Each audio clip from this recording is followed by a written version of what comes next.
Can you make venison smash burgers on the Monument grills? Yes, you can, and we'll show you a few tricks in this video that'll help you out if you try to do your own smash burgers out of deer meat on your Monument gas grill. Look at that sucker right there. That is freaking awesome.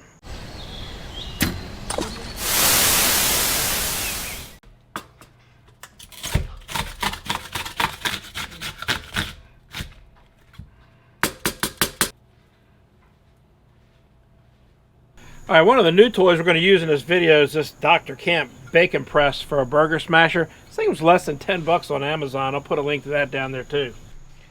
One of the things I like to do with smash burgers is grill the onions some first. A few too many.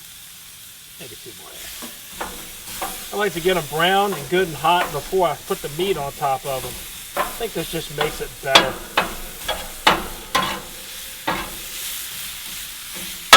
This will only take a second. But caramelizing those onions really, I think, just makes them that much more special. The venison burger we're going to use in this is actually ground. I ground it myself. This has about 22% beef steak fat in it. So we'll see how good this smashes. Adding enough fat content in with your venison is the key to making any good burger out of deer meat. So first, let's separate these onions into two different piles here. All right, let's try this new smasher out here. See how this works. This experiment, you guys are going to be right here with me. First time doing it. Look at that. That did a great job. Now, how bad did it stick? I've learned with smash burgers, always have a second spatula handy. And yeah, it kind of separate a little bit. Smooth that back down. Let's try this one out so we do a little better.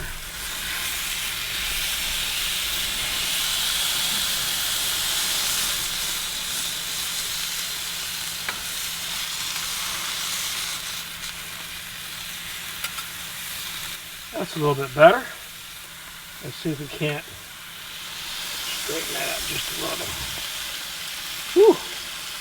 That big smasher really helps protect your hand from the heat.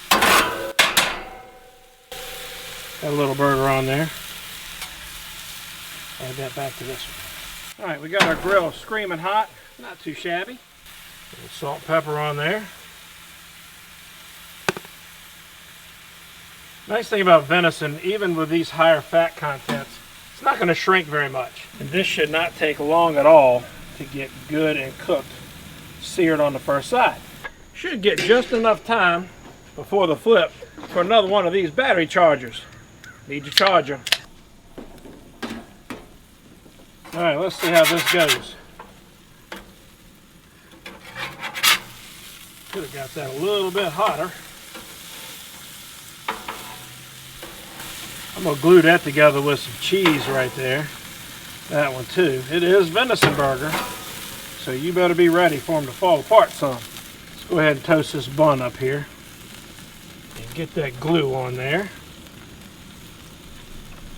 Didn't need to fold those corners in. That thing didn't shrink at all. Perfect. Put some glue on there. Hold that dude together. There we go. Border Collie approved. Bun's getting a little close. I like to toast both sides. Let's get this show on the road here. So these things didn't shrink up a bit. This is a lesson learned right here. Make those meatballs smaller if you're doing deer burgers, because they are not going to shrink at all. I mean, look at the size of the burger to the bun.